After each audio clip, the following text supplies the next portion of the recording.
நம்ம கர்த்தருடைய வார்த்தைக்கு போவோம். நம்ம எடுத்து வாசிக்கலாம். ஏசாயா தீர்க்கதரிசன புஸ்தகம் 60ஆம் அதிகாரம் 1ஆம் வசனம். எழும்பி பிரகாசி, உன் ஒளி வந்தது. எழும்பி பிரகாசி, உன் ஒளி வந்தது.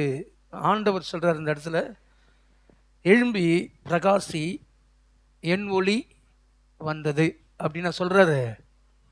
உன் ஒளி வந்தது. அல்லேலூயா.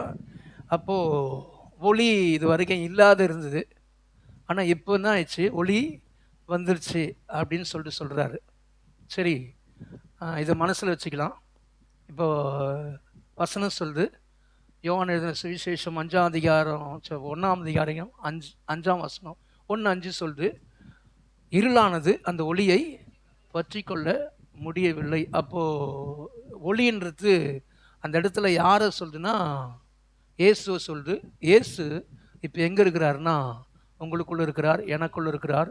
அதனால தான் இயேசு உங்களுக்குள்ளே வந்திருக்கிறார், ஒளி உங்களுக்குள்ளே இருக்குது அப்படின்னு சொல்லி இந்த ஏசாயா தீர்க்கதரிசன புஸ்தகத்தில் நம்ம பார்க்குறோம். எழும்பி பிரகாசி, ஒளி வந்தது, கர்த்தருடைய மகிமை உன்மேல் உதித்தது. அல்லேலூயா. சரி, அது மீட்பின் செய்தியை நான் 2 வாரம் கொடுத்தேன், இந்த வாரமும் கொடுக்குறேன். முக்கியமான இந்த வாரம் முடிக்கிறோம். அதனால் மீட்பின் செய்தியை குறித்து நான் 4 காரியம் சொன்னேன். அதில் மீட்பு எப்படி வரும்னு சொன்னேன். அவரால் மட்டும்தான் மீட்பு வரும். அதுக்கப்புறம் அவர் ரத்தத்தினாலே மீட்பு, அதுக்கப்புறம் மனுஷனாலே மீட்பு, அதுக்கப்புறம் தேவனுடைய வல்லமையினாலே ஆவியானவராலே மீட்பு. அப்போது தேவன் தான் மீட்பை கொடுத்தாரு, அது யாருமே சுதந்திரிக்க முடியாது. அவர் இலவசமாக மீட்பை கொடுத்துருக்கிறார். ஆமென், அல்லேலூயா. அது ரத்தத்தினால தான். இயேசு சிலுவையில் ரத்தம் சிந்ததுனால, அந்த ரத்தத்தை நான் விசுவாச்சேன், அந்த ரத்தத்தை விசுவாச்சதுனால நான் என்ன பண்ணுறேன், மீட்கப்பட்டு இருக்கிறேன். அல்லேலூயா. அப்போ இந்த 3மே முடிஞ்சிச்சு. ஆமென், அல்லேலூயா. அந்த மீட்கப்பட்ட ஆசீர்வாதம் ஏதோ பரலோகத்துக்கு போகிறது மட்டும் இல்லை, இந்த உலகத்திலேயே நம்ம ஆசீர்வதிக்கப்படுவோம். இந்த உலகத்திலே நம்ம ஆசீர்வதிக்கப்பட்டவங்க. ஏன்னா வசனம் சொல்லுது, மோசே சொல்கிறாரு, உமக்கு ஒப்பான ஜனம் யாருன்னு கேட்குறாரு. அதுக்கப்புறம் என்ன சொல்கிறாரு, இந்த ஜனம் எப்படிப்பட்ட ஜனம்னா கர்த்தரால் ஆசீர்வதிக்கப்பட்ட ஜனம்னு சொல்கிறாரு. சரி, அப்போது இந்த இயேசுவை ஏற்றுக்கொண்டவங்க எல்லாருமே, மீட்கப்பட்டவங்க எல்லாருமே ஆசீர்வதிக்கப்பட்டவங்க. ஆமென், அல்லேலூயா. அப்போ ஆசீர்வதிக்கப்பட்டவங்கன்னா அவங்களுக்கு சாப்பாட்டில் குறை இருக்காது, அவங்க கிடங்களை சாக மாட்டாங்க. அல்லேலூயா. கிடங்களை சாகிறதுனா என்னது, யாரும் இல்லாத. அன்றைக்கி கூட ஒருத்தர் சொன்னாங்க, அவங்க பிள்ளைங்க இருக்கிறாங்க, பேர பிள்ளைங்க இருக்கிறாங்க, எல்லாருமே இருக்கிறாங்க, அவர் அனாதை போல் செத்தார் அப்படின்னு சொன்னாங்க. சாப்பாடு இல்லாத, பட்டினியாக இருந்து. அப்போது ஆண்டவர் சொல்கிறார், என்னை ஏற்றுக்கொண்டால் எந்த மனுஷன் என்ன பண்ண மாட்டான், சாக மாட்டான். கிடங்கள்னால் ஏதோ அப்படியே சிறைச்சாலில் போட்டு இல்லை, சாப்பாடு இல்லாத, வறுமையின் கோட்டு கீழே போயிட்டு, உதவி இல்லாத, எதுவுமே இல்லாத சாவிட மாட்டார். யாருன்னா எந்த மனுஷன் ரட்சிக்கப்படுறானோ. அல்லேலூயா. வசனம் சொல்லுது, அவர் தீவிரமாக என்ன பண்ணார், சிறையிருப்பிலேருந்து என்ன பண்ணார், தீவிரமாய் விடுதலை ஆக்கிட்டார். அல்லேலூயா. அப்போ ரட்சிக்கப்பட்டவன் எல்லாருமே விடுதலையாக்கப்பட்டவன். விடுதலையாக்கப்பட்டவன் ஏதோ பரலோகத்துக்கு போகிறவன் மட்டும் இல்லை, அவன் விடுதலையாக்கப்பட்டவனா அவன் எல்லாத்துக்கும் ஆசீர்வாதத்தின் உடையவனாக இருக்கிறான். ஆமென், அல்லேலூயா. அப்போது இன்னைக்கு நம்ம இந்த 60ஆம் அதிகாரம் நம்ம பார்க்குறோம்ல, இந்த 60ஆம் அதிகாரத்துக்கு முன்னாடியே பார்த்தீங்கன்னா 40லேருந்து இந்த 1ஆம் அதிகாரம் 2ஆம் அதிகாரம் ஏசாயா தீர்க்கதரிசன புஸ்தகத்தை நான் சொல்கிறேன். 1, 2 என்னன்னா இஸ்ரவேல் ஜனங்களுக்கும் யூதா ஜனங்களுக்கும் எழுதப்பட்ட வார்த்தை. அதுக்கப்புறம் பார்த்தீங்கன்னா இந்த 7 இந்த 2லேருந்து 3 வரைக்கும் 7 வரைக்கும் பார்த்தீங்கன்னா 7ஆம் அதிகாரம்லாம் பார்த்தீங்கன்னா இம்மானுவேலை குறித்து நம்ம பார்ப்பாங்க. நைட்டில் எழுப்புவாங்க உங்களை இந்த மாதம், இம்மானுவேலை குறித்து பார்க்குற ஒரு செய்தி. அதுக்கப்புறம் 7லேருந்து அதுக்கப்புறம் 39 வரைக்கும் பார்த்தீங்கன்னா இந்த தேசங்கள் மேலே நியாயத்தீர்ப்போம், தேசங்கள் மேலே அழிவோம், எந்த தேசம்லாம் மனம் திரும்புதோ அந்த தேசத்தை ரட்சிப்போம்னு சொல்கிறாரு. ஆனால் அந்த 40க்கு அப்புறம் பார்த்தீங்கன்னா 40லேருந்து 66 அந்த அதிகாரம் வரைக்கும் பார்த்தீங்கன்னா, நான் தேசத்தின் மேலே சமாதானமாக இருக்கிறேன், மனுக்குலத்தின் மேலே சமாதானமாக இருக்கிறேன். அங்கே தான் யார், யோவான் என்ன பண்ணுறா, யோவானை ஸ்டார்ட் பண்ணுறாங்க. யோவானை 40ஆம் அதிகாரம் பிரதிபலிக்குது. அவர் என்ன பண்ணுறாருன்னா வழியை ஆயத்தம் பண்ண முடியாது வந்தார். அந்த இடத்துல இருந்து ஸ்டார்ட் ஆகுது. அப்படியே ஒன்று ஒன்றா வரும்போது நீங்கள் இந்த மனசில் வச்சு இப்படியே பார்த்தீங்கன்னா, எங்கே பார்த்தாலும் சமாதானம் தானே. ஜனங்கள் மேலே சமாதானத்தை கூறுறேன், ஜனங்கள் மேலே சமாதானத்தை வைக்கிறேன். எங்கெங்கே பார்த்தாலும் அந்த அதிகாரத்தில் ஒவ்வொரு வசனமும் அப்படியே பார்த்துனே வரலாம். அப்போது இந்த ஏசாயா தீர்க்கதரிசன புஸ்தகம் 51 எப்படி வருதுன்னா, உன் சிறையிருப்பிலிருந்து நான் விடுதலை ஆக்க போகிறேன், தீவிரமாய் விடுதலை ஆக்க போகிறேன். இந்த மாதத்தோட மெசேஜ் இல்லைங்களா, தீவிரமாக விடுதலை ஆக்க போகிறேன். இப்போ அது சொல்லிட்டு பார்த்தீங்கன்னா, நீ யாருன்னா ரொம்ப முக்கியமான ஆள், நீ அந்த காலத்தில் என்ன பண்ண, வலு சர்பத்தை வதைச்சிருக்கிற, நீ பெரிய ஆள், உன்னால் எல்லாம் முடியும், எழும்பு அப்படின்னு சொல்கிற வசனம். அதுக்கப்புறம் பார்த்தீங்கன்னா அதே 52 பார்த்தீங்கன்னா, எழும்பு சியோனே உன் வல்லமையை தரித்துக்கொள். அப்போது இங்கே என்ன சொல்ல வர்றாருன்னா, ஒருத்தர் வந்துட்டாருப்பா, ஒருத்தர் வந்து என்ன பண்ணுறாருன்னா, அவர் உன்னுடைய பாவங்கள்லாம் சுமக்க போகிறாரு, உன்னுடைய அக்கிரமங்கள்லாம் சுமக்க போகிறாரு, உன்னுடைய மீறுதல்லாம் சுமக்க போகிறாரு. அதனால் உன்னால் எழும்ப முடியாது, இது வரைக்கும் இருந்ததில்ல, இனிமேல் எழும்ப முடியும். அதே நேரத்தில் உனக்கும் அவருக்கும் சமாதானத்தை உண்டு பண்ணுறாரு. அதுதான் மலைகள் விலகினாலும் பர்வதங்கள் நிலை பெயர்ந்தாலும் 54 என் கிருபை உன்னை விட்டு விலகாமலும் இப்போ பாடல, அவர் கைவிட தெரியாது அப்படின்னு பண்ணல. ரொம்ப முக்கியமான வார்த்தை அதெல்லாம். அவர் கைவிடவே தெரியாது. மனுக்குலத்தை எப்படின்னா அவருடைய திருப்பும் உடன்படிக்குள்ளே வரணும், மனுக்குலத்தின் மேலே அவ்வளோ பாசம். அவர் மறுபடியும் என்ன பண்ணார்னா, தன்னுடைய குமாரனை கொடுத்து மீட்டு கொண்டார். அதுதான் 53ஆம் அதிகாரம் சொல்லிட்டு, அவர் என்ன பண்ண, ஆக்கினை எல்லாவற்றையும் மன்னித்தார், நோய்கள்லாம் சுமந்தார், சமாதானத்தை உண்டு பண்ணினார். அப்போ மனுக்குலத்துக்கும் அவருக்கும் இருந்த பெரிய பிளவை இயேசு வந்து சமாதானத்தை கொடுக்க போறாரு. அந்த சமாதானத்தை கொடுத்ததுனால உனக்குள்ள இல்லாத ஒளின்றது வந்து ஏதோ ஒளின்னு நினைக்காதீங்க. இப்போ ஆதாம் என்ன பண்ணானா, அந்த தேவ மகிமை இழந்துட்டான். தேவனை விட்டு அவன் போனான் பாருங்க. அவன் தப்பு செய்யும் போது அவன் தேவனுடைய மகிமையை இழந்துட்டான் பாருங்க. இழந்த ஒன்று தான் பைபிள் சொல்லுது. அந்த வசனத்தை வாசிக்கலாம். ஆதியாகமத்துக்கு போவோம், 1ஆம் அதிகாரம் 3ஆம் அதிகாரம் 10ஆம் வசனம்.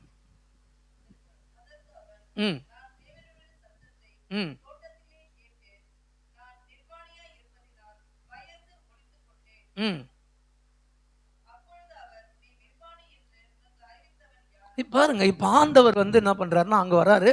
வரும்போது இவன் பயப்படுறான் பாருங்க. பயந்து என்ன பண்ணான், தோட்டத்தில் என்ன பண்ணிட்டான்னா ஒளிஞ்சிக்கினான். ஆனால் நிர்வாணின்றது வந்து அவனுக்கு தெரியுது, தேவ மகிமை போயிடுச்சுன்னு தெரியுது பாருங்க.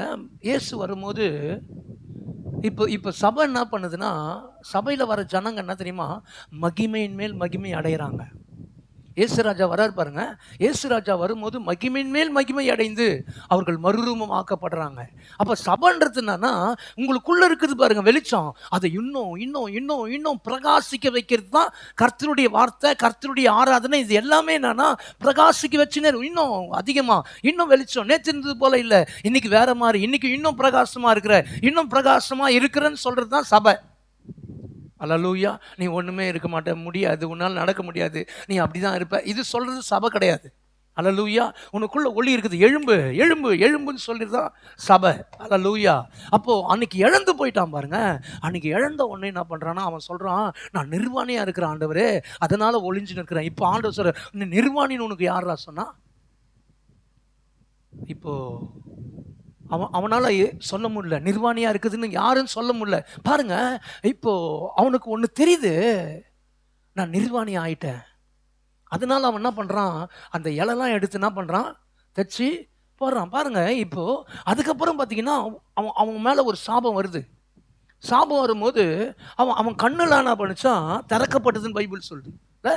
அதுக்கப்புறம் அவங்க ஒய்ஃபை பார்த்து சாபத்தை கூறுறாரு. சாபத்தை கூறுறாருன்னா இது சபிக்கிறவர் இல்லை, அவருக்கு தெரிய ஆரம்பிக்குது. அல்லேலூயா. பாருங்க, தேவனுடைய வார்த்தையை விட்டு அவன் கீழே இறங்கும் போது, தேவனுடைய வார்த்தையை விட்டு அவன் கீழ்ப்படியாத போகும்போது பாவம் வேலை செய்ய ஆரம்பிக்குது. இப்படி சொல்றேன் பாருங்க, உங்களுக்கு ஈஸியா புரிய வைக்க சொல்றேன் பாருங்களேன். இப்போ நான் தேவனை ஏற்றுக்கொண்டேன், தேவனுக்கு நான் உண்மையா இருக்கணும்னு நினைக்கிறேன், ஆண்டவரே எனக்கு நீங்கள் அற்புதம் செய்யுங்க ஆண்டவரே, நான் உண்மையாக இருக்கிறேன் ஆண்டவரே, நான் பரிசுத்தமாக இருக்கிறேன் ஆண்டவரேன்னு சொல்லும் போது உங்கள் தேவை என்ன பண்ணுதுன்னா சந்திக்கப்படுது. ஆனால் கையில் ஒன்றும் இல்லை, ஏதோ தேவை சந்திக்கப்படுது. யாரோ ஒருத்தர் எடுத்து என்ன பண்ணுறாங்க, கொடுக்குறாங்க. உங்க மனசுல ஒரு நிறைவு வருது. ஐயோ, நான் உண்மையா இருக்கிறேன், ஆண்டவர் எனக்கு செய்வாருன்னு தெரியுது பாருங்க. அதே போலதான் அவனுக்குள்ள தெரியுது. அதே நேரத்தில் நீங்க ஆண்டவரை நம்பும் போது ஆவியானவர் வேலை செய்யறது உங்க மனசு பார்க்குது. அதே போல இவன் விழுந்தான் பாருங்க, சாபம் வேலை செய்யறது ஆண்டவருக்கு தெரியுது, இவனுக்கு தெரியல. யாரெல்லாம் என் கூட வரீங்க? மெசேஜ் முடிக்கும் போது உங்களுக்கு புரிஞ்சிடும். இப்போ சாபம் வேலை செய்யுது பாருங்க. வேலை செய்யும் போது இப்போ ஆண்டவர் சொல்றாரு, இப்போ அவனை பார்த்து சொல்றாரு, முள்ளும் குறுக்கும் முளைப்பிக்கும். உன் மனைவி வேதனையோடு என்ன பண்ணுவா? பிள்ளை பெறுவா. நீ மண்ணிலிருந்து எடுக்கப்பட்டதுனால நீ எங்கே போவ? மண்ணுக்க திரும்ப. இப்போ சாபத்தை பார்க்குறாரு. இப்போ ஆண்டவர் என்ன பண்ணுறாருன்னா, இவன் விழுந்தான் பாருங்க. விழுந்த உடனே என்ன ஆயிடுச்சுன்னா, இவன் நிர்வாணி ஆகிட்டான் பாருங்க. நிர்வாணி ஆகின உடனே என்ன ஆயிடுச்சுன்னா, இவன் தப்பாக பேச ஆரம்பிச்சிட்டான். இவன் தப்பாக பேச ஆரம்பிக்கும் போது, தப்பான வார்த்தை பேசும்போது சாபம் என்ன பண்ணுறதுன்னா வேலை செய்யுது. அல்லேலூயா. ஒரு வசனத்தை எடுக்கலாம். போன வாரம் வாட்சம், போன வாரத்துக்கு முந்தின வாரம் வாட்சம் ரோமர் 12ஆம் அதிகாரம் 11ஆம் வசனம். சீக்கிரம் வாசிங்க, டக்கு டக்குன்னு வாசிங்க, ஃபாஸ்டா. அசதியாயிராமல் ஜாக்கிரதையாயிருங்கள். போன வாரத்துக்கு முந்தின வாரம் சொன்னேன், நம்ம எப்படி இருக்குன்னா ஆவியிலே அனலா இருக்கும் பாருங்க. இப்போ நீங்க ஆண்டவரை நீங்க என்ன பண்ணீங்க? ஏற்றுக்கொண்ட அந்த ஒரு மனுஷன், மீட்கப்பட்ட ஒரு மனுஷன் தான். ஆனா இது ஆவியானுடைய காலம். உங்க தேவை எல்லாத்தையும் சந்திக்கிறது யாருங்க சந்திக்கிறாரு? ஆண்டவர் தான், ஆவியானவர் தான் சந்திக்கிறாரு. ஆமென். இது ஆவியானுடைய காலம். பிதாவின் காலம் இல்லை, இயேசுவின் காலம் இல்லை, இது ஆவியானுடைய காலம். இந்த காலத்தில் ஆவியானவர் தான் தேவையை என்ன பண்ணுறாரு? சந்திக்கிறாரு பாருங்க. அப்போ ஆவியில் அனலாக இருக்கும் போது, நம்ம ஆவியானவரோடு நடக்கும் போது ஆவியானவர் என்ன பண்ணுறாருன்னா எனக்காக வேலை பார்க்குறாரு. அல்லேலூயா. இப்போ சாபத்தில் விழுந்து இருக்கிற மனுஷன் எது வேலை பார்க்குதுன்னா சாபம் வேலை பார்க்குது. அவன் விழுந்துட்டான் பாருங்க. விழுந்த உடனே என்ன பண்ணாருன்னா பிசாசு என்ன பண்ணுறான்னா வேலை பார்க்க ஆரம்பித்தான். வேலை பார்க்கறத பிதாவாகிய தேவன் பார்க்குறாரு. அவன் வேலை பார்க்க ஆரம்பிச்சிட்டான். இவன் என்ன பண்ணான்? நட்டாலும் நிறைய முள்ளும் குறுக்கும் முளைப்பிக்கிறான். அவன் வேலை பார்க்குறான். ஏன்னா அவன் கண்ட்ரோலுக்குள்ளே வந்துட்டான். ஆனால் எப்போ ஒரு மனுஷன் இயேசுவை ஏற்றுக்கொள்கிறானோ பரிசுத்த ஆவியானுடைய கண்ட்ரோலுக்குள்ளே வந்துடுறான். ஆமென். அல்லேலூயா. இது வரைக்கும் புரிஞ்சிச்சா? சரி. அப்போது இந்த பைபிள் எப்படி சொல்லுதுன்னா, நீ என்ன பண்ணுன்னா உனக்குள்ள ஒளி இருக்குது. ஆமென். அல்லேலூயா. அப்போ இந்த சத்தியம்லாம் எப்படி சொல்லுதுன்னா, இந்த சத்தியம் ஒன்று ஒன்றா நீங்கள் வீட்டில் போய் தயவு செய்து இந்த 40லேருந்து 60 வரைக்கும் படிச்சிங்கன்னா, இந்த 60க்கு மேலே பார்த்தீங்கன்னா 1000 வருஷ அரசாட்சியை பற்றி சொல்ல ஆரம்பிச்சிடும். அந்த 60க்கு முன்னாடி பார்த்தீங்கன்னா இயேசு சிலுவையில் என்னென்னலாம் செய்ய போறாரு, என்னென்னலாம் பண்ண போறாரு, எதுக்காகலாம் மனுக்குலத்துக்கு வராரு, என்னெல்லாம் சொல்றாரு, வாக்குத்தத்தங்களை கொடுப்பார், சமாதானத்தை கொடுத்துனே இருப்பார். உங்களுக்கு சமாதானத்தின் நற்செய்தி கூற வந்தேன்னு சொல்லி அந்த வார்த்தை வந்துனே இருக்கும் பாருங்க. அதுக்கப்புறம் பார்த்தீங்கன்னா 61 பார்த்தீங்கன்னா உடனே உங்களுக்கு சாம்பலுக்கு பதிலாக சிங்காரத்தையும், ஒடுங்கின ஆவிக்கு பதிலாக துதியின் உடையும், இதெல்லாம் வந்து 1000 வருஷம் நடக்க போறது. இப்போ என்ன சொல்ல வர்றாருன்னா, அன்னைக்கு நடக்க போறதுல இன்னைக்கு நடக்கும். அல்லேலூயா. இன்னைக்கு நீ சாம்பல்ல உட்கார வேண்டிய ஆள் கிடையாது. நீ சிங்காரத்தில் உட்கார வேண்டிய ஆளு. நீ துயரத்தில் இருக்க வேண்டிய ஆள் கிடையாது. நீ ஆனந்த தைலத்தில் இருக்கிற வேண்டிய ஆளு. நீங்க ஒடுங்கின ஆவி கீழே இருக்க முடியாது. நீ துதியின் உடைய மேல இருக்குது. ஆமென்.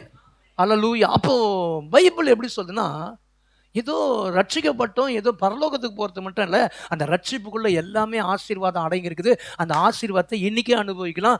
எப்படின்னா ஆவியானுடைய துணையோட. ஆமென். அல்லேலூயா. சரி. அப்போது இயேசு வந்தார் பாருங்க. இயேசு வந்து என்ன பண்ணார்னா சிலுவையில் எல்லாத்தையும் என்ன பண்ணார்?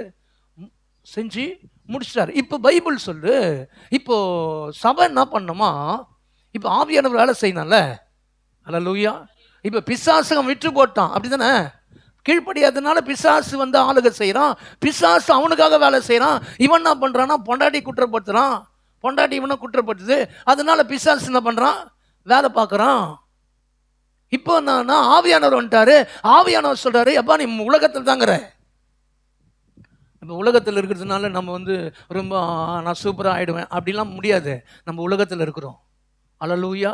ஆனால் உலகத்துக்கு, இந்த உலகம் பல்லாங்கான் கீழே அடங்கி இருக்குது, அப்படி தானே? அல்லேலூயா. இந்த உலகத்தின் அதிபதி யாரு?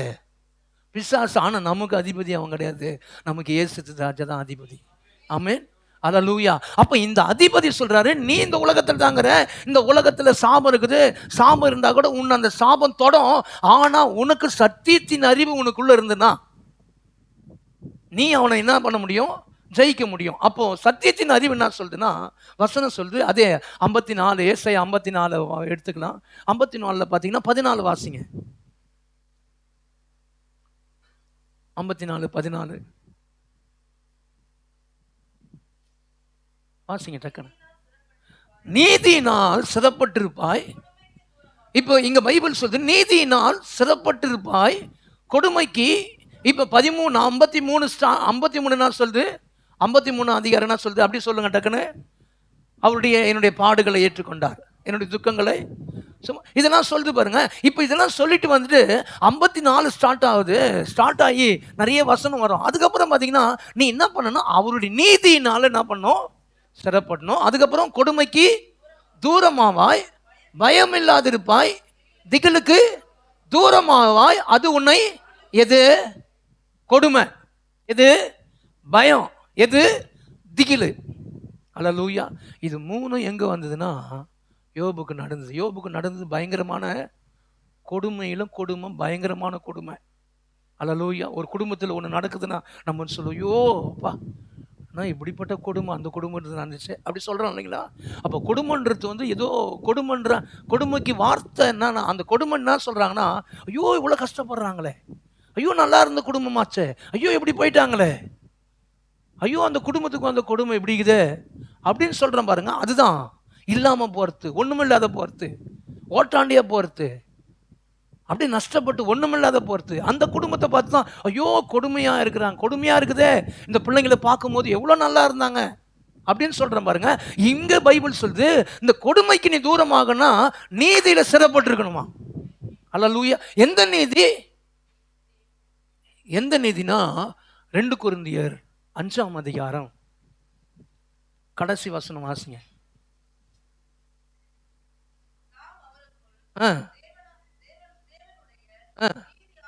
நாம் அவருக்குள் தேவனுடைய நீதி ஆகும்படி பாவம் அறியாத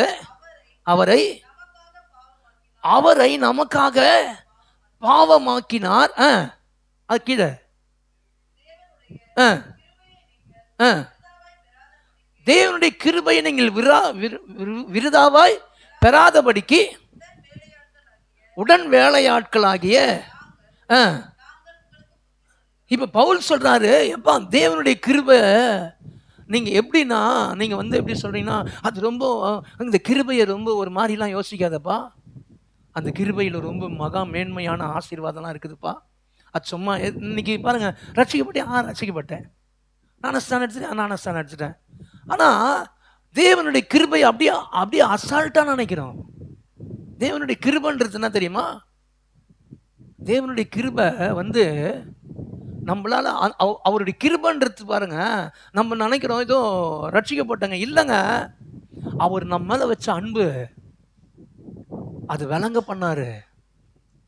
விளங்க பண்ணதுதான் தன்னுடைய ஒரே பேரான குமாரனை கொடுத்தாரு. இந்த குமாரனை கொடுக்கும் போது மேல இருக்கிற வசனம் சொல்லுது, அவரை என்ன பண்ணாரா? அவருடைய, திருப்பி வாசிங்க அந்த வசனத்தை. இப்ப நாம் அவருக்குள் தேவனுடைய, இப்ப நாம் அவருக்குள், கிருபைன்றது என்ன தெரியுங்க? உங்களுக்கு கிருபை கொடுத்தாரு, நீங்க அவருக்குள்ள தேவனுடைய நீதியா ஆகியே ஆகணுங்க. ஆகும்படி பாவம் அறியாத அவர் என்ன பண்ணாரா? நமக்காக பாவமாக்கினாராம். ஆமென், அல்லேலூயா. இப்போ இந்த நீதி நான் எப்படின்னா, நான் பாவிதான், நான் மோசமானவன் தான், ஆனால் இயேசுனால நான் பரிசுத்தமானவன், இயேசுவால் நான் நீதிமானாக்கப்பட்டிருக்கிறேன். என்கிட்ட ஒன்றுமே இல்லை தான், நான் பஞ்ச பரதேஸ் தான், ஆனால் என் பஞ்சம் இயேசு சுமந்துட்டாரு, அவரனால நான் ஐஸ்வரனாக இருக்கிறேன் அப்படின்னு என்ன பண்ணுமா, இந்த நீதியினால என்ன பண்ணுமா, நான் ஒவ்வொரு நாளும் சிறப்படணுமா. அல்லேலூயா. இது ஒவ்வொரு நாளும் என்ன பண்ண, இதில் நான் என்ன பண்ணோம், அசையாத இருக்கணுமா.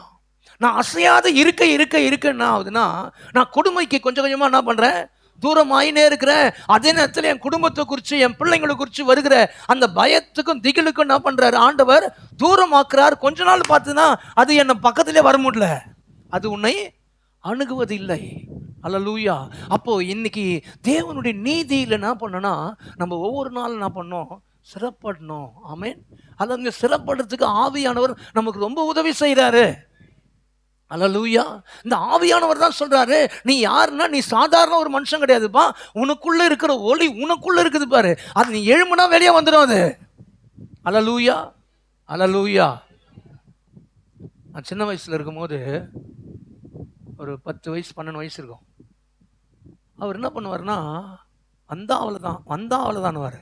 பின்னாடி எடுத்து கத்தி வச்சுக்கிற மாதிரி பின்னாடி வச்சு நின்று, வந்தா அவ்வளோதான். வந்த பசங்களாம் கிண்டல் பண்ண, நானும் கிண்டல் பண்ணுவேன். வந்தா அவர் தான். அப்புறம் பார்த்தா அவர் ஓடுவோம். அவன் வந்தார்னா என்ன பண்ணுவாரோ அப்படின்னு ஓடுவோம். ஓடும்போது என் ஃப்ரெண்டு ஒருத்தர் இருக்கிறான், உமாபதினு. சொம்மங்காட்டி அவன் சொல்கிறாரா, வரவே முடியாதுடா, வான்னு சொல்கிறா, கிண்டல் பண்ணிட்டு வான்னு சொல்கிறா அப்படின்னு சொன்னால், அவரு மீசுக்கெல்லாம் வச்சுன்னு பயங்கரமாக இருப்பார். சொல்கிறான்னா அவன் சொல்லுவான், அவன் சொல்கிறானுவான். அவன் சொன்னானே அவர் சைலண்டாக இருப்பார், ஏன்னா அவனுக்கு விஷயம் தெரியும். ஆனால் நாங்கள் சொன்னோன்னா வந்தா அவ்வளோதான் வருது. ஒரு நாள் வான்னு சொல்லிட்டு நானும் சொன்னோம் பாருங்க, அவர் சைலண்டாக இருந்தார். என்னடா சைலண்டாக இருக்கிறாரு கேட்டா, அவருக்கு கால் இல்லை. உக்காந்தினே என்ன பண்ணுறாரு? பிசாசு கூட என்ன பண்ணுறான்னா ஒன்றுமே பண்ண முடியாது, ஆனால் உக்காந்துனே சவுண்டு கொடுக்குறான். ஆனால் நம்ம என்ன பண்ண, எழும்பி என்ன பண்ண, வா பார்த்துக்கலாம் நீ என்னன்னா. ஆமென். அல்லேலூயா. அவனை பார்த்து சொல்ல, நீ என்னன்னா பார்த்துக்கலாம். பொருளாதாரத்தை அடக்குறியா? என் பொருளாதாரத்தை எல்லாத்தையும் ஆண்டவர் சிலுவையில் என்ன பண்ணிட்டாரு? தரித்திரத்தின் ஆவி நிர்மூலம் ஆக்கிட்டாரு, உன்னையும் சேர்த்து நிர்மூலம் ஆக்கிட்டாரு. உன்னால் என்ன ஒன்றுமே பண்ண முடியாது. அல்லேலூயா. அப்படின்னு சொல்லும் போது அவன் என்ன பண்ணான்னா கொஞ்சம் யோசிக்கிறான். சத்தியம் செஞ்சால் போல சுதாரிச்சு என்ன பண்ணுறான்? நிற்கிறான். அல்லேலூயா. அப்போ இந்த சத்தியத்தினால நம்ம ஒவ்வொரு நாளும் சிறப்பட்டுன்னு அவருடைய நீதியில், அவருடைய நீதி, நான் அவருடைய நீதிமானாக இருக்கிறேன். நீதிமான்னா என்னது? நீதிமானுக்கு பைபிளுக்கு எதுக்கு ஒப்புக்கிடுதுங்க? நீதிமான் பனைமரம் போல செழிப்பான். பனைமரம் யாருக்குன்னா தண்ணி ஊற்றுவாங்களா? தண்ணி ஊற்றுறாங்களா பனைமரத்துக்கு? ரோட்டில் இருக்கிற செடிக்கெல்லாம் தண்ணி ஊற்றுவாங்க, கார்பரேஷனும் செடிக்கெல்லாம் தண்ணி ஊற்று. ஆனால் பனைமரத்துக்கு எவனும் தண்ணி ஊற்ற மாட்டான். ஆமென். பனைமரம் ஏன் தண்ணி ஊற்ற மாட்டான்? அது தேவனே பார்த்து வளருது. ஆமாம், அதுக்கு தேவையான எல்லாமே இருக்குது. அதே நேரத்தில் பனைமரம் ஒன்று கூட வேஸ்ட்டு கிடையாது, எல்லாமே யூஸு. ஆமென். அல்லேலூயா. நம்ம மற்றவங்களுக்கு ஆசீர்வாதமாக இருப்போம். ஆமென். கிறிஸ்தவனா என்ன தெரியுமா? மற்றவங்களுக்கு ஆசீர்வாதமாக இருக்கிறவன். ஆமென். மற்றவங்க கொடுப்பாங்க அப்படின்னு பார்க்கறது கிடையாது, அவர் கிடந்து வருது.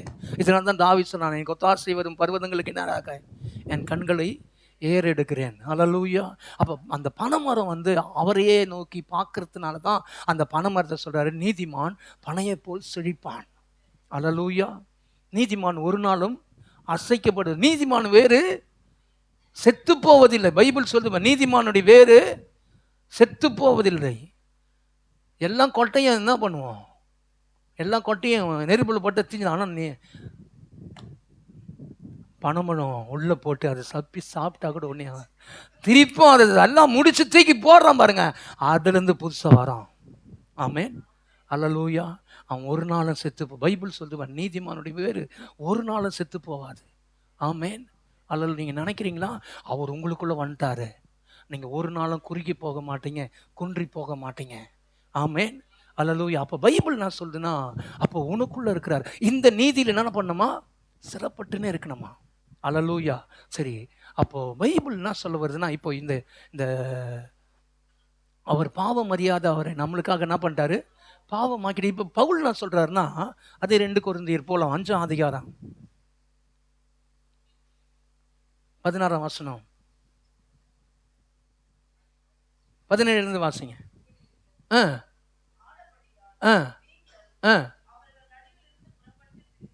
என்ன இல்லை சிஸ்டர், கண்ணாடி போட்டு.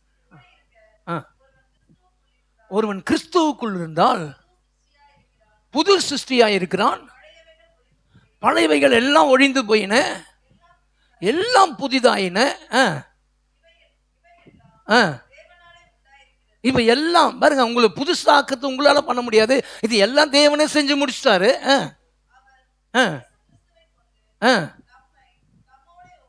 இப்ப பாருங்க ஒரு நாள் என்ன ஆச்சுன்னா, ஆதாமுக்கும் தேவனுக்கும் பயங்கரமான பகை. சேர முடியாது. ஏன்னா அவர் யாருன்னா பாவத்தையே பார்க்காத ஒரு சுத்த கண்ணர். சேர முடியாது. இப்ப பாருங்க, இப்ப இயேசுவை வச்சு என்ன பண்ணாரா தம்மோட அவரோட என்ன பண்ணாரா அப்படியே ரஞ்சித்தையும் பிதாவையும் ஒப்புரவாக்கிட்டார் இயேசு. இப்ப ரஞ்சித்தை பார்த்து சொல்ல முடியாது, ஏய் மோசமானவன் அப்படின்னு சொல்லி ரஞ்சித்தை யாரும் சொல்ல முடியாது. அவரே ரத்தம் செஞ்சுட்டாரா, நீ என்ன குற்றப்படுத்து அப்படி சொல்லிட்டு போயின்னு இருக்கலாம். ஏன்னா பைபிள் ரோமர் அப்படிதான் சொல்லுது. அவர் ரத்தம் செஞ்சிருக்கிறாரு, அவர் நீதிமானாக இருக்கிறாரு, என்ன அவர் தெரிந்திருக்கிறாரு. தெரிந்து கொள்ளப்பட்டவன் குற்றம் சாட்டுகிறவன் யார்? அவர் எல்லாத்தையும் செஞ்சு முடிச்சாரு. அப்போ ரஞ்சித்தை பார்த்து யாரும் எதுவும் சொல்ல முடியாது. நீ பாவிடா சொன்னா ரஞ்சித் என்ன சொன்னா, அவரே என்ன பண்ணிட்டாரு, பரிசுத்தவான்னு சொல்லிட்டாரு. அப்புறம் நீ பஞ்ச பரதேசிடா, அவர் என்ன சொல்லிட்டாரு, உன்னை சீமானா ஆக்கிட்டேன்னு சொல்லிட்டாரு. அப்போ ஒப்புரவாக்கிட்டார். நீங்க தூரம் இருந்தீங்க, இப்ப எப்படி ஆயிட்டீங்க, சமீபமா ஆயிட்டீங்க, கூட வந்துட்டீங்க. யாரால கூட வந்துட்டீங்கன்னா இயேசு கிறிஸ்துவால. அப்ப பழையெல்லாம் ஒழிந்து போய் என்னன்னா பழைய சரக்குலாம் உள்ள இருக்கும். நான் பாவி, நான் ஒண்ணும் இல்லாதவன், இதெல்லாம் என்ன பண்ணும், ஒழியணும். ஒருவன் கிறிஸ்துவுக்குள்ள இருந்தால் அவன் எப்படி இருக்கிறானா, புது சிருஷ்டியா இருக்கிறான். பழைய பஞ்சாகத்தையே பேசக்கூடாது. பழசையே போட்டு மார்ச்சம்மாவே அரைச்சிக்கின அதெல்லாம் தூக்கி போடுங்க. அல்லேலூயா. நான் நல்லா இருக்க மாட்டேன், இல்லை நான் இயேசு கிட்ட வந்துட்டேன், நான் நல்லா இருப்பேன். அவருடைய ஐஸ்வர்யம் என்னுடைய ஐஸ்வர்யம், அவருடைய பரிசுத்தம் என்னுடைய பரிசுத்தம். நீங்கள் பரிசுத்தத்தை பற்றி நம்ம ரொம்ப கஷ்டப்படுறோம், இல்லை அவருடைய பரிசுத்தம் என்னுடைய பரிசுத்தம். நீங்கள் அப்படி சொல்லினே இருங்களேன். கள்ளக்கண்ட நாயக்கண்ட நாயக்கண்ட கள்ளக்கண்டன்ற மாதிரி ஆகிடும். நீங்கள் அவனை தேடி போவீங்க, அவன் அங்கே இருக்க மாட்டான். உங்களுக்கு மனசு ஆசையாக இருக்காது, நீங்கள் போவீங்க, அவன் என்ன பண்ண மாட்டான். அவன் வந்தால் கூட உங்களுக்கு ஆசையே வராது. இதான் கள்ளக்கண்டா நாயக்கண்டா கள்ளக்காண்டா கிருபை. அப்போ மேட்ரு என்னன்னா, நீங்கள் பேச ஆரம்பிச்சிட்டிங்கல்ல, என்ன பேச ஆரம்பிச்சிட்டிங்க, அவர் என்னை ஒப்புரவாக்கிட்டாருன்னு சொல்ல ஆரம்பிச்சிட்டிங்களே, அவருடைய நீதி என்னுடைய நீதின்னு சொல்ல ஆரம்பிச்சிட்டிங்க பாருங்க. சொல்ல ஆரம்பிக்கும் போதே ஆவியானவர் என்ன பண்ணுறாருன்னா வேலை பார்க்குறாரு. அல்லேலூயா. அங்கே வேலை பார்த்தான்ல பிசாசு, அவன் தான் சொல்ல ஆரம்பித்தான். ஆதாம்னா சொல்ல ஆரம்பித்தான், நான் நிர்வாணியாக இருக்கிறேன் ஆண்டவரே. பாருங்க, பாவம் வந்தவொடனே பாவம் வேலை பார்க்குதுங்க. நீ நிர்வாணின்னு பாவம் சொல்லுது.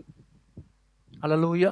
பிசாசு இப்போ நம்ம கூட வேலை பார்க்குறான் பாருங்க. எப்படி வேலை பார்க்குறான், 10 வார்த்தை பேசுனா நான் சொல்கிறேன், சிஸ்டர் நீங்கள் ஜெபம் பண்ணுறீங்களே சிஸ்டர், நீங்கள் நல்லா துதிக்கிறீங்களே சிஸ்டர், ஒரு ஊற்றிலிருந்து தித்திப்பு தண்ணியும் கசப்பான தண்ணியும் வருமா, துதிக்கிறதும் சபித்தலும் வரலாமா? அப்போ அவங்க என்ன சொல்கிறாங்க, அவங்க 10 வார்த்தை பேசுனாங்க பஸ்டர், நான் ஒரு வார்த்தை கூட பேசுகிறேன், நான் ஜடமானானே. அப்போ நம்ம தேவனுடைய வார்த்தை விட்டு நம்ம கீழே இறங்கும் போது பிசாசு வேலை பார்க்குறான் இல்லைங்க. பாருங்க, அப்போ நம்ம தேவனுடைய வார்த்தையை விட்டு நம்ம கீழே இறங்கும் போது நமக்காக என்ன பண்ணுறான்னா பிசாசு வேலை பார்க்குறான், அவனுடைய ஏஜெண்டாக மாறிடும். அல்லேலூயா. அதே போல சத்தியத்தின்படி நம்ம சத்தியத்தை பேசினே இருக்கும்போது நெருக்கத்தின் மத்தியில் தாவீது சொல்றான், அவருடைய நாமத்தின் நிமித்தம் நீதியின் பாதையில் நடத்துவார். நான் சொன்னேன் போன வாரம், பைபிள் ஸ்டடிக்கு தயவு செய்து அட்டன் பண்ணுங்க. பைபிள் ஸ்டடிக்கு அட்டன் பண்ணலாம். உங்களால் நீ தப்பாக நினச்சிக்காதீங்க, பஞ்ச பரதேசி தான் இருப்பான், காலம் ஃபுல்லாக எதுவுமே பண்ண முடியாது. வசனத்தின் அறிவு தான் உங்களை மேலே கொண்டு வரும். வசனம் தான் உங்களை மறுரூபம் ஆக்கும். அல்லேலூயா. நான் ஒரு சபையில் இருந்தேன், நல்ல வசனம் கொடுப்பாரு தான், ஆனால் அபிஷேகம் ரொம்ப முக்கியமாக இது பண்ணுவாங்க. அந்த அபிஷேகம்லாம் கலை தான் வெட்டிச்சு, ஆனால் நுகங்கள்லாம் முறிச்சுது, ஆனால் சத்தியம் தான் வேற கட் பண்ணுச்சு. அல்லேலூயா. பைபிள் ஸ்டடிக்கு அட்டன் பண்ணுங்க, எல்லாரும் அட்டன் பண்ணுங்க. அல்லேலூயா. அல்லேலூயா. 7 மணிக்கு மேலே இருந்தீங்கன்னா ஆவியானவர் கணக்கு சொல்லணும். நீங்கள் 7 மணிக்கு நான் வந்துட்டேன் பாஸ்டர் அப்படின்னு சொல்லிட்டு வீட்டில் இருந்தீங்கன்னா ஆவியானவருக்கு பதில் கொடுக்கணும். ஏன்னா ஒளிவு மேலே பறந்து போச்சு, சீக்கிரம் இயேசு வர போகிறார். ஆமென். பைபிள் ஸ்டடிக்கு வீட்டில் இருக்கக்கூடாது, நேராக இங்கே வந்து உட்காந்துருங்க. காற்றச்சாலும் மழை அச்சாலும் வந்து உட்காந்துடணும். ஆமென். அப்போ பைபிள் ஸ்டடியில் நான் சொன்னேன், எப்படி சொன்னேன்னா சங்கீத புஸ்தகத்தை சொன்னேன். பாருங்க, இவன் என்ன பண்ணுறான்னா அபிஷேகம் பண்ணுறதுக்கு சவுல் என்ன பண்ணுறாருன்னா, சாமுவேல் என்ன பண்ணுறாரு, அவங்க வீட்டுக்கு போகிறாரு. எல்லா பிள்ளைங்களும் வந்து நிறுத்துறாங்க. தாவீதை பார்த்து சொல்கிறான் அவங்க அப்பா, நீ போய் ஆடு மேய்க்க போயிடு. என்னப்பா கறிலாம் மட்டன்லாம் வந்து இறங்குதுப்பா, சிக்கன்லாம் இறங்குதுப்பா, பரவாயில்லடா, அவர் சாமுவேல் வராருடா, அதனால தான் பந்தெல்லாம் போட்டுக்கிறாங்கடா, ஆனால் அதுக்கு தான் போடுறேன்டா. என்னப்பா நான் இருக்கக்கூடாதா? இல்லைடா, ஆடு மேய்க்கணும் முக்கியமாக வந்து நீ போயிடு. சாப்பாடுப்பா, இல்லைடா அதில் தூக்கில் கஞ்சி வச்சுக்கிறேன் போயிடு. மனசு கொஞ்சம் யோசிச்சு பாருங்க, நீங்கள் அந்த இடத்துல இருந்தனா எப்படி இருந்திருக்கும்? உங்கள் வீட்டில் பயங்கர தடபுடலாக சாப்பாடு ஆகுது, பந்தெல்லாம் போடுறாங்க, உங்களை மட்டும் வேலைக்கு போயிடுன்னு சொன்னால் எப்படி இருக்கும்? கொஞ்சம் யோசிச்சு பாருங்க. இப்போ தாவீது என்ன பண்ணுறான்? சரிப்பா நான் போகிறேன்பா. அப்படியே போகிறான். போகும்போது ரோட்டில் இருக்கிறவங்களாம் கேட்குறான், நான் தாவீது நீ போகிற? இல்லை எங்கள் அப்பா ஆடு மேய்க்க. என்னடா பெரிய தீர்க்கதரிசி வரான்னு சொல்கிறாங்களாடா, உங்கள் வீட்டில் பயங்கரமாக ஆடுலாம் பயங்கரமாக காயிலேருந்து பயங்கர தடல்படலாம் ஆகுதாடா, நீ போகிறன்ற? இல்லை எங்கள் அப்பா போக சொல்லிட்டாரு. என்னடா உங்கள் அப்பா மோசமானவர்றா, எல்லாம் அந்த 7 பிள்ளைங்க ரொம்ப முக்கியம், நீ மட்டும் என்ன ஆயிடுச்சு உங்களை தள்ளிட்டாரா, நீ யாரா அவர் ஆடை மேய்க்க போகிற, தூக்கி போடுறா எங்கன்னா போகலாம் வாடா அப்படின்னு சொல்லும் போது தாவீதுக்கு எப்படி இருந்திருக்கும்? இல்லை இல்லை பரவாயில்ல, எங்கள் அப்பாவுக்கு நான் உண்மையாக இருக்கிறேன் அப்படின்னு சொல்லிட்டு அவன் என்ன பண்ணுறான், போகிறான். போகும்போது பைபிள் வேத வல்லுநர்கள் சொல்கிறாங்க, அவன் ஆடு மேய்க்கு போகிற இடத்துல தான் எழுதுனான், நான் கர்த்தர் என் மேய்ப்பராக இருக்கிறார், எனக்கு தாட்சி வராது. எனக்கு வரும்போது சொன்னாங்க பிரியாணி சாப்பிட்ணும் அப்படி மனசு துடிச்சுது, ஆனால் நான் பிரியாணி சாப்பிடுன்னு எழுதுறானா, எனக்கு தாட்சி வராது, என்னை புல்லுள்ள இடங்களில் மேய்த்து அமர்ந்த எனக்கு சமாதானத்தை கொடுப்பார் எழுதினே இருக்கிறானா பாருங்க. 5ஆம் வசனம் வரும்போது, சத்துருக்களுக்கு மத்தியில் எனக்காக ஒரு பந்தி ஆயத்தப்படுத்தி, அந்த வசனத்தை எழுதும் போதே அவனுக்கு தெரிஞ்சுதான் அந்த பந்தியை எனக்கு தான். நான் நீங்க பேசினே இருப்பீங்க பாருங்க, நீங்க தேவனுடைய வார்த்தையை திருப்பி திருப்பி சொல்லுவீங்க பாருங்க, சொல்லும் போதே உங்களுக்கு தெரிஞ்சிடும் உங்களுக்கு அற்புதம் ஸ்டார்ட் ஆச்சு வந்து நிற்கிறது தெரிஞ்சிடும். இவன் எழுதி முடிக்கிறானா, பந்தி சத்துருக்களுக்கு மத்தியில் எனக்காக ஒரு பந்தி ஆயத்தப்படுத்தி என் தலை எண்ணெயினால் அபிஷேகம் பண்ணுகிறீர், என் பாத்திரம் தெரியுது. இதுதான் ஒளி, உள்ள இருந்து வெளியே வரணும் பாருங்க, அப்படி ஃபுல்லா பிரகாசம் ஆகுது, உங்க கண்ணு திறக்கப்படுது. திறந்த உடனே அங்கிருந்து ஒரு ஃப்ரெண்டு ஓடி வரான், பார்க்கறான், என்னடா தாவீது, திரும்பி பார்க்கறான். தாவீத பார்த்த உடனே, தாவீது டே சாமுவேல் சொன்னார்ரா உங்க அண்ணன் யாருமே கிடையாதாண்டா, வேற எதுனா புள்ள இருக்குமான்னு கேட்டார்ரா. ஆனா உங்க அப்பா சொன்னாரு, அப்படி யோசிக்கிறாரா, அப்ப கூட ஒன்னும் சொல்லவே இல்லடா. ஆனா சாமுவேல் கேட்டார்ரா, வேற எதுனா பிள்ளை இல்லையான்னு கேட்டார்ரா. அப்பதான்டா சொன்னார் உங்க அப்பா, ஒரு பையன் என்ன பண்றான், ஆடு மேய்க்கிறான், யாரு மறந்தாலும் உங்க அப்பா மறந்தாங்களும் ஆண்டவர் மறக்கலடா. ஆமே, நீங்க பேசுற வார்த்தை இருக்குது பாருங்க, இந்த வார்த்தை யாரு மறந்தாலும் ஆண்டவர் மறக்க மாட்டார். ஆமே, எல்லாரும் சொன்னாங்க உங்க பிள்ளைங்களுக்கு ஃபீஸ்லாம் கட்ட, அது எவ்வளோ பெரிய ஸ்கூல் தெரியுமா, ஃபீஸ்லாம் கட்ட முடியாது, அதெல்லாம் முடியாதுங்க, கஷ்டங்க. எவ்வளோ பேர் நல்லா காசு உள்ளவங்களாம் நான் அந்த ஸ்கூலில் படிக்க வைக்கிறாங்க, உங்களால் படிக்க வைக்க முடியாதுங்க. 3 பிள்ளைங்களாம் எப்படிங்க காணும்? இது ஒரு பாஸ்டருடைய அம்மா சொன்னாங்க, நீ என்ன பண்ணுறேன்னா தயவு செய்து கார்பரேஷனில் போய் சேர்த்துற. ஆனால் அவங்க பையன் கான்வென்ட்டில் படிக்கிறான். அப்போ நான் கேட்டேன், ஆண்டவரே அவரை நீங்கள் தான் அழைச்சிங்க, என்னையும் நீங்கள் தான் அழைச்சிங்க, அப்போ எனக்கு ஒரு ஆண்டவர் அவருக்கு ஒரு ஆண்டவரா? இல்லை ஆண்டவரே, நீங்கள் என்னையும் என் பிள்ளைங்களையும் படிக்க வைக்கணும் ஆண்டவரே. அப்போ ஆண்டவர் சொன்னார், நான் படிக்க வைப்பேன், என்னால் முடியும், நீ ஒன்றே என்னை நம்புனார், நீ வேறு எதுவும் பேசாத, நான் சொல்கிறத மட்டும் செய்யினார். சொல்கிறத மட்டும் செஞ்சேன், கஷ்டமாக தான் இருந்தது, ஆனால் சொல்கிறது மட்டும் ஆவியானவர் நடத்தினார் பாருங்க. அப்படியே போனேன், நான் பேச என்ன பண்ணார், ஆவியானவர் என்ன பண்ணார், அன்னைக்கு தாவீதுக்காக வேலை பார்த்தவர் எனக்காக வேலை பார்த்தாரு, கடல் தாண்டி வேலை பார்த்தார். ஆமென், அல்லேலூயா. தாண்டி வேலை பார்த்தாரு. எத்தனை லட்சம், நான் ஒரு 10 பைசா தரல, ஃபீஸ் கட்டுறதுக்கு முன்னாடி அக்கௌண்ட்டில் வந்து உட்காந்துரும் காசு. அல்லேலூயா. ஒரு டைம் கஷ்டமாக தான் இருந்து, பேசும்போது கஷ்டமாக தான் இருந்து, பேசி என் மனசு மறுரூபமாக்கிறதுக்கு ஒரு டைம் எடுத்துது. அதுக்கப்புறம் தெரிஞ்சிச்சு, அவ்வளோதான், நான் எல்லாமே கர்த்தர் கொடுக்க போறாரா. அல்லேலூயா. பாருங்க, அப்போது பேசும்போது என்ன இருக்குதுன்னா, நீங்கள் நினைக்கிறீங்களா பேசுறது ஒன்றே காற்றுல இல்லைங்க, இது காற்றுல போகாதுங்க, இது சத்தியங்க. ஏன்னா நீங்கள் பேசுகிற வார்த்தை, உலகத்துடைய வார்த்தை காற்றுல போவுங்க, அது பதறுங்க, இது ஜீவன் இருக்குதுங்க. இது பேசுகிற வார்த்தை ஒன்றும் போகாது காற்றுல. ஆமென். நீங்கள் காற்றுல போகுதுன்னு சொன்னீங்கன்னா சரியா ஆள் இல்லைன்னு அர்த்தம். நீங்கள் பைபிள் ஸ்டடி கண்டிப்பாக அட்டன் பண்ணி ஆளுன்னு அர்த்தம். நீங்கள் இல்லைங்க நான் பேசணுங்க போகலைங்க நடக்கலைங்க, இல்லை நீங்கள் கண்டிப்பாக பைபிள் ஸ்டடிக்கு எல்லாத்துக்கும் அட்டன் பண்ணி ஆகணும். யாருக்கெல்லாம் கேட்குது? இல்லைங்க அதெல்லாம் முடியாதுங்க, அதெல்லாம் நடக்காதுங்க, எங்கள் வீடு கட்ட முடியாதுங்க, நாங்கள் நல்லா இருக்க மாட்டோம்னா கண்டிப்பாக நீங்கள் என்ன பண்ணோம்? 6:30 மணிக்கு வெள்ளிக்கிழமைங்க சண்டே உங்களுக்கு பத்தாது சரக்கு, சண்டே வச்சு நீ ஓட்ட முடியாது உங்களால்.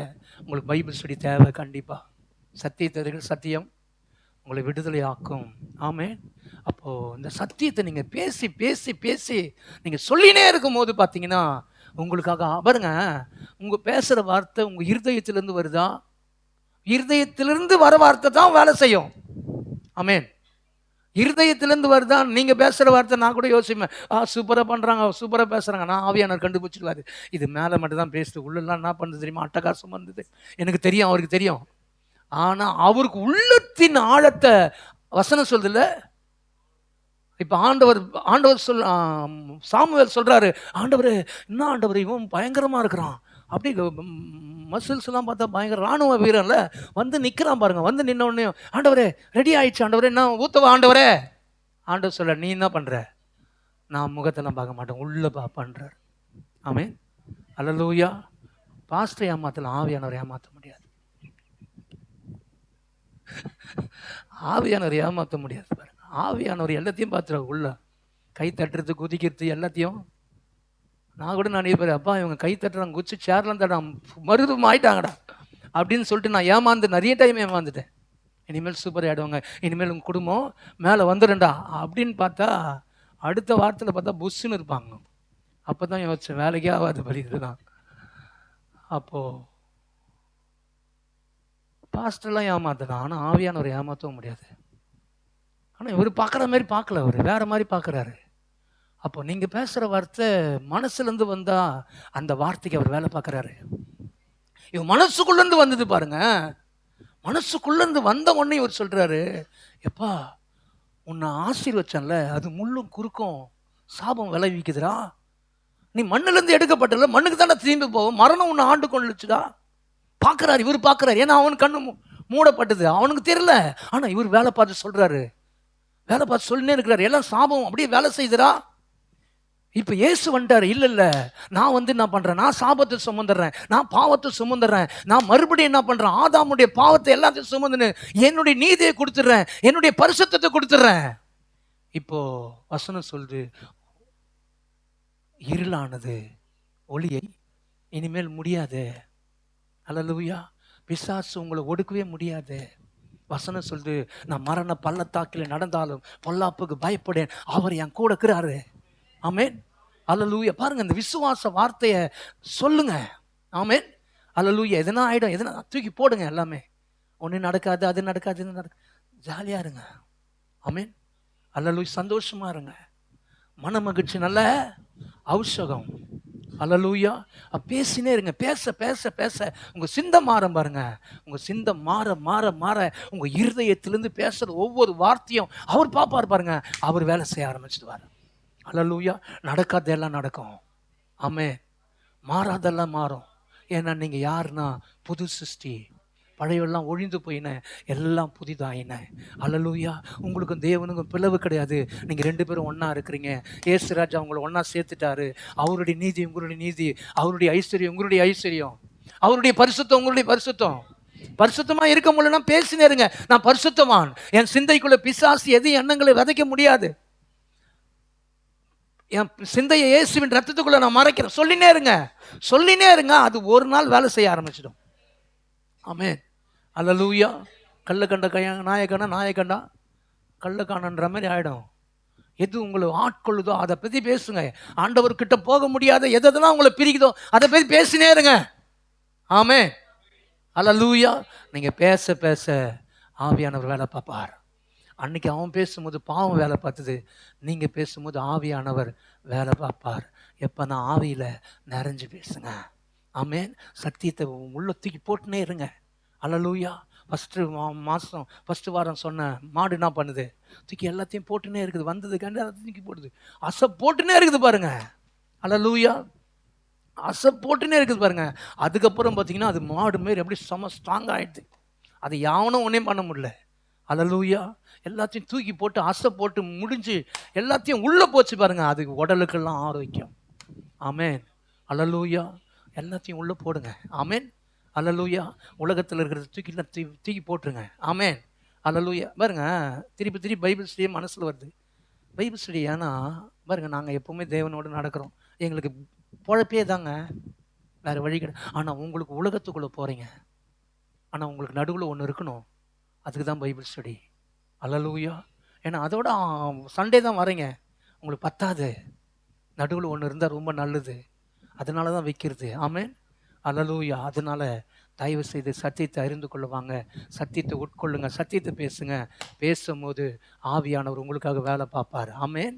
அல்லேலூயா. அல்லேலூயா. உங்களுக்குள்ள இருக்கிற ஒளி வெளிப்படுங்க. தேவனுடைய மகிமை உங்கள் மேலே உதிக்க ஆரம்பிக்கும்.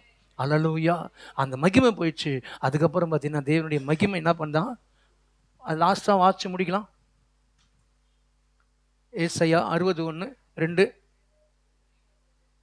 கர்த்தருடைய மகிமை உன்மேல் உதித்தது, காரிருள் பூமியையும் ஆனாலும் உன்மேல் கர்த்தர் உதிப்பார். இப்போ நான் சொல்றேன் பாருங்க, எது வந்தாலும், எந்த லாக்டவுன் வந்தாலும் உங்களை தேடி கறி வரும், உங்களை தேடி அரிசி வரும், வந்துச்சு வரும். எது காரிருள தேசத்தை மூடினாலும் உங்களை மூடாது. ஏன்னா உங்க மேல கர்த்தர் உதிப்பார். கர்த்தருடைய மகிமை உங்க மேல காணப்ப சொல்லுவான், நீ மட்டும் எப்படி இருக்கிற, உனக்கு மட்டும் எப்படி கிடைச்சது, எங்களுக்கு தண்ணி பாட்டில் கூட கிடைக்கலையே, உனக்கு எப்படி தேடி வந்தது? ஆமா, எங்களுக்கு வரும். கர்த்தருடைய மகிமை பார்த்து சொல்லுவான். ஆமே. அல்லேலூயா. அப்போ எழும்பணும். ஆமென். உங்களுக்குள்ள ஒளி இருக்குது. எழும்பி வசனத்தை படித்து சொல்லினே இருங்க. கர்த்தர் பலத்த காரியங்களை செய்வார். நீங்கள் கிடங்களை சாக மாட்டீங்க. உங்கள் அப்பமும் குறையப்படாது. ஆமென். எல்லாரும் எழுந்து நிற்போம், ஜெபம் பண்ணுவோம்.